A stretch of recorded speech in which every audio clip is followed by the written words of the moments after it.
O Mahabharata, de Krishna Dvaipayana Vyasa. Livro 3. Ramopakyana Parva. Capítulo 286. Indrajit luta. Rama e Lakshmana caem. Markandeya disse, sabendo que Kumbhakarna com seus seguidores tinha morrido em batalha, como também aquele grande guerreiro Prasta, e Dhumraksha também de energia imensa, Ravana então se dirigiu ao seu filho heróico Indrajit dizendo, ó matador de inimigos, mata em batalha Rama e Sugriva e Lakshmana. Meu bom filho, foi por ti que essa minha fama resplandecente foi adquirida por vencer em batalha aquele manejador do raio, o marido de Sashi de 1000 olhos. Tendo o poder de aparecer e desaparecer à vontade, mata, ó batedor de inimigos, os meus inimigos por meio, ó o principal de todos os manejadores de armas, das tuas flechas celestes recebidas como benefícios dos deuses. Rama e Lakshmana e Sugriva não podem aguentar o mero toque das tuas armas. O que eu direi, portanto, dos seguidores deles? A cessação das hostilidades que não pode ser ocasionada nem por Prasta nem Kumbhakarna em batalha, que tu, ó poderosamente armado, ocasiones. Matando os meus inimigos com todo o seu exército por meio das tuas flechas de gume afiado, aumenta hoje a minha alegria, ó filho, como tu fizeste uma vez antes por derrotar Vasava. Assim abordado por ele, Indrajit disse que assim seja, e envolto em armadura, ele subiu rapidamente em sua carruagem e foi, ó rei, em direção ao campo de batalha. E então aquele touro entre os Rakshasas, anunciando ruidosamente o seu próprio nome, desafiou Lakshmana dotado de marcas auspiciosas para um duelo. E Lakshmana, assim desafiado, avançou em direção àquele Rakshasa, com seu arco e flechas, e infligindo terror no coração de seu adversário por meio da batida da corda de seu arco na proteção de couro da sua mão esquerda. E o combate que ocorreu entre aqueles guerreiros que desafiavam a coragem um do outro e cada um dos quais estava desejoso de derrotar o outro, e ambos familiarizados com armas celestes, foi terrível ao extremo. Mas quando o filho de Ravana descobriu que ele não podia por meio de suas flechas obter nenhuma vantagem sobre seu adversário, aquele principal dos guerreiros poderosos reuniu toda a sua energia. E Indrajit então começou a arremessar em Lakshmana com grande força e inúmeros dardos. O filho de Sumitra, no entanto, os cortou em fragmentos por meio das suas próprias flechas de gume afiado. E aqueles dardos, assim cortados em pedaços pelas flechas de gume afiado de Lakshmana, caíram ao chão. Então o belo Angada, o filho de Vali, erguendo uma árvore grande, avançou impetuosamente em Indrajit e golpeou com ela na cabeça. Impávido nisso, Indrajit de energia poderosa procurou atingir Angada com uma lança. Exatamente naquele momento, no entanto, Lakshmana cortou em pedaços a lança erguida pelo filho de Ravana. O filho de Ravana então pegou uma massa e bateu no flanco esquerdo daquele principal dos macacos, o heróico Angada, que estava então permanecendo bem perto dele.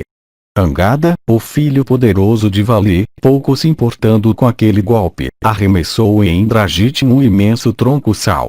E lançada em fúria por Angada para a destruição de Indrajit, aquela árvore, ó o filho de Prita, destruiu a carruagem de Indrajit junto com seus cavalos e quadrigalho.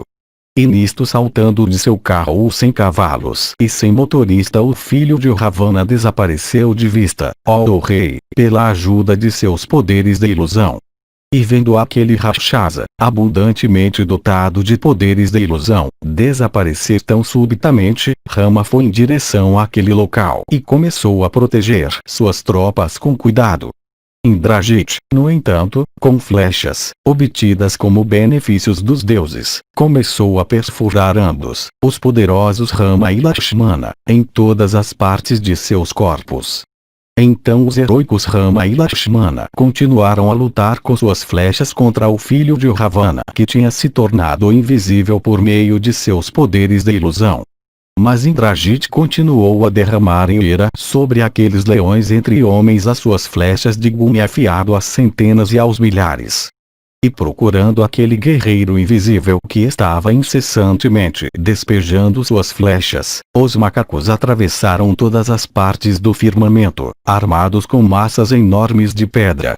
A eles assim como aos dois irmãos, no entanto, o Rakshasa invisível começou a afligir com suas flechas. De fato, o filho de Ravana, se ocultando por meio de seus poderes de ilusão, atacou com fúria a hoste de macacos. E os irmãos heróicos Rama e Lakshmana, perfurados com flechas dos pés à cabeça, caíram sobre o solo como o sol e a lua caídos do firmamento. Capítulo 287. Indrajit morto. Avindil impede Ravana de matar Sita. Markandeya disse, vendo ambos os irmãos Rama e Lakshmana prostrados ao chão, o filho de Ravana confinou-os em uma rede daquelas flechas que ele tinha obtido como bênçãos. E, confinados por Indrajit no campo de batalha por meio daquela rede de flechas, aqueles tigres heróicos entre homens pareciam um par de falcões presos em uma gaiola. E vendo aqueles heróis prostrados ao chão perfurados por centenas de setas, Sugriva com todos os macacos permaneceu cercando-os por todos os lados. E o rei dos macacos ficou lá, acompanhado por Sushena e Mainda e Divivida, e Kumuda e Angada e Hanuman e Nila e Tara e Nala. E Vibhishana, tendo obtido êxito em outra parte do campo, logo chegou àquele local, e despertou aqueles heróis da insensibilidade, acordando-os por meio da arma chamada Prajna. Então o Sugriva logo extraiu as flechas de seus corpos. E por meio daquele remédio eficacíssimo chamado Visalya, aplicado com mantras celestes, aqueles heróis humanos recuperaram a consciência. E, as flechas tendo sido extraídas de seus corpos, aqueles poderosos guerreiros se ergueram em um instante de sua postura deitada, com suas dores e fadiga completamente aliviadas. E vendo Rama, o descendente da linhagem de Ikshvaku, totalmente reconfortado, Vibhishana, ó filho de Prita, juntando as mãos, lhe disse estas palavras. Ó castigador de inimigos, por ordem do rei dos Guiacas, um Guiaca veio das montanhas brancas, trazendo com ele sua água. Ó grande rei, esta água é um presente de Kuvera para ti, para que todas as criaturas que são invisíveis possam, ó castigador de inimigos, se tornar visíveis para ti. Esta água passada sob os olhos tornará toda criatura invisível visível para ti, como também para qualquer outra pessoa a quem tu possas dá-la. Dizendo que assim seja, Rama pegou aquela água sagrada, e santificou seus próprios olhos com ela. E Lakshmana de grandemente também fez o mesmo. E Sugriva e Jambuvan, e Hanuman e Angada, e Mainda e Divivida, e Nila e muitos outros principais dos macacos banharam seus olhos com aquela água. E nisso aconteceu exatamente o que Vibhishana tinha dito, pois, ó Yudhishthira, logo os olhos de todos se tornaram capazes de contemplar coisas que não podiam ser vistas pelo olho nu. Enquanto isso, Indrajit, depois do êxito que ele tinha obtido, foi até seu pai. E tendo-lhe informado sobre as façanhas que tinha realizado, ele voltou rapidamente ao campo de batalha e se colocou na vanguarda de seu exército. O filho de Sumitra então, sob a orientação de Vibhishana, avançou em direção àquele colérico filho de Ravana que voltava, por desejo de combate, a liderar o ataque. E Lakshmana, incitado à fúria e recebendo uma dica de Vibhishana, e desejando matar Indrajit que não tinha terminado seu sacrifício diário, atingiu com suas flechas aquele guerreiro ansioso para obter sucesso. E desejosos de vencer um ao outro, o confronto que ocorreu entre eles foi extremamente admirável como aquele de outrora entre o Senhor dos Celestiais e Prarada.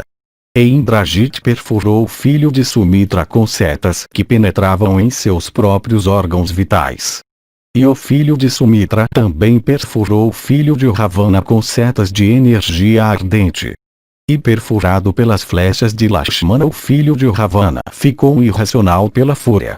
E ele disparou em Lakshmana 8 flechas ferozes como cobras venenosas.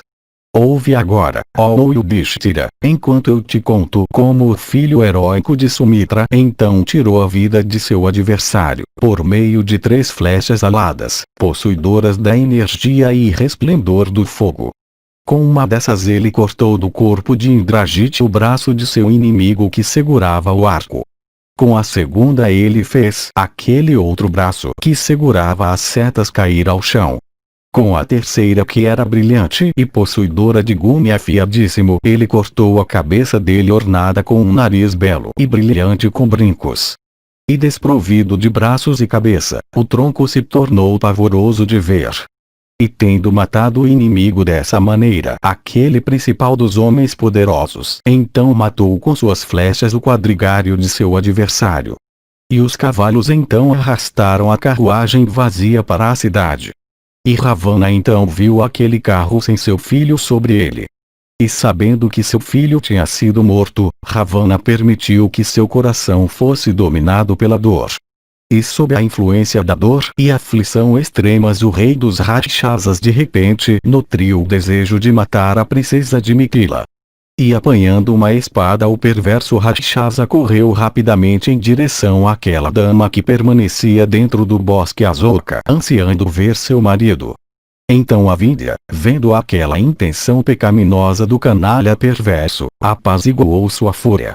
Ouve, ó Yudhishthira, os argumentos usados por Avindhya. Aquele Rakshasa sábio disse: colocado como tu estás no trono resplandecente de um império, não cabe a ti matar uma mulher. Além disso, esta mulher já está morta, considerando que ela é uma cativa sob teu poder. Eu penso que ela não estaria morta se somente o seu corpo fosse destruído. Mata o marido dela. Ele estando morto, ela estará morta também. De fato, nem aquele de 100 sacrifícios Indra é teu igual em bravura. Os deuses com Indra em sua dianteira têm sido repetidamente aterrorizados por ti em batalha. Com essas e muitas outras palavras de sentido semelhante, a Vindhya conseguiu apaziguar Ravana. E o último, de fato, escutou as palavras de seu conselheiro. E aquele vagueador da noite, então, resolvido a dar combate, ele mesmo embainhou sua espada, e emitiu ordens para preparar sua carruagem. Prajna. Essa arma podia restaurar um guerreiro insensível à consciência, como a arma samoana podia privar um de consciência. Mantras celestes, aqueles heróis humanos recuperaram a consciência. Visalha é uma planta medicinal de grande eficácia em curar cortes e ferimentos. Os guiakas ocupam, na mitologia hindu, uma posição seguinte somente à dos deuses, e superior à dos Gandharvas, que são os coristas celestes. A Montanha Branca é outro nome de Kailasa, o pico onde Shiva tem sua residência. Capítulo 288. Ravana é morto. Markandeya disse: aquele de 10 pescoços Ravana, excitado à fúria pela morte de seu filho amado, subiu em seu carro decorado com ouro e pedras preciosas. E cercado por Rakshasas terríveis com várias espécies de armas em suas mãos, Ravana avançou em direção a Rama, lutando com numerosos chefes dos macacos. E vendo avançando em cólera em direção ao exército de macacos, Mainda e Nila e Nala e Angada, e Hanuman e Jambuman o cercaram com todas as suas tropas. E aqueles principais dos macacos e ursos começaram a exterminar com troncos de árvores os soldados dele de 10 pescoços Ravana, na sua própria vista. E vendo o inimigo massacrando as suas tropas, o rei Rakshasa, Ravana, possuidor de grandes poderes de ilusão, começou a usá-los. E a partir de seu corpo ele começou a produzir centenas e milhares de Rakshasas armados com flechas e lanças e espadas de 2 gumes nas mãos. Rama, no entanto, com uma arma celeste matou todos aqueles Rakshasas. O rei dos Rakshasas então mais uma vez empregou sua habilidade de ilusão. Ele de 10 faces, produzindo de seu corpo guerreiros numerosos parecidos, ó Bharata, com Rama e Lakshmana, avançou em direção aos 2 irmãos. E então aqueles Rakshasas, hostis a Rama e Lakshmana e armados com arcos e flechas, avançaram em direção a Rama, e vendo aquele poder de ilusão manifestado pelo rei dos Rakshasas, aquele descendente da linhagem de Ikshvaku, o filho de Sumitra, dirigiu-se a Rama nestas palavras heroicas: mata aqueles Rakshasas, aqueles canalhas com formas como a tua própria. E Rama então matou aqueles e outros Rakshasas de formas parecidas com a dele. E naquele momento Matali, o quadrigário de Indra, se aproximou de Rama no campo de batalha, com um carro refulgente como o sol e ao qual estavam atrilados cavalos de cor fulva. E Matali disse: ó filho da linhagem de Kakutsta, este carro excelente e vitorioso, ao qual foi unido este par de cavalos fulvos, pertence ao Senhor dos Celestiais. É sobre este carro excelente, ó tigre entre homens, que Indra tem matado centenas de Daitiyas e Danavas em batalha. Portanto, ó tigre entre homens, sendo conduzido no carro dirigido por mim, mata rapidamente Ravana em batalha. Não demores em realizar isso. Assim abordado por ele, o descendente da linhagem de Ragu, no entanto, duvidou das palavras sinceras de Matali, pensando que isso era outra ilusão produzida pelos Rakshasas. Vibhishana então se dirigiu a ele dizendo: isto, ó tigre entre homens, não é uma ilusão do perverso Ravana. Sobe nesta carruagem rapidamente, pois ela, ó de grande refulgência, pertence a Indra. O descendente de Kakutsta então disse alegremente para Vibhishana: que assim seja, e naquele carro avançou colericamente sobre Ravana. E quando Ravana, também, avançou contra seu antagonista, um lamento alto de aflição foi proferido pelas criaturas da terra, enquanto os celestiais no céu emitiram um rugido leonino acompanhado pela batida de grandes baterias. O combate que ocorreu então entre o Rakshasa de 10 pescoços e aquele príncipe da linhagem Ragu foi violento ao extremo. De fato, aquele combate entre eles não teve paralelo em outra parte. E o Rakshasa arremessou em Rama um dardo terrível parecido com o raio de Indra e semelhante à maldição de um Brahmani a ponto de ser pronunciada. Rama, no entanto, cortou rapidamente em fragmentos aquele dardo com suas flechas afiadas. E contemplando aquela façanha dificílima, Ravana foi tomado pelo medo.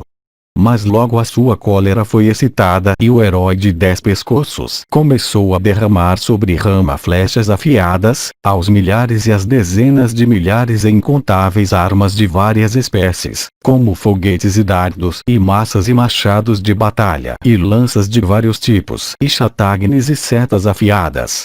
E vendo aquela terrível forma de ilusão exposta pelo Rakshasa de 10 pescoços, os macacos fugiram de medo em todas as direções.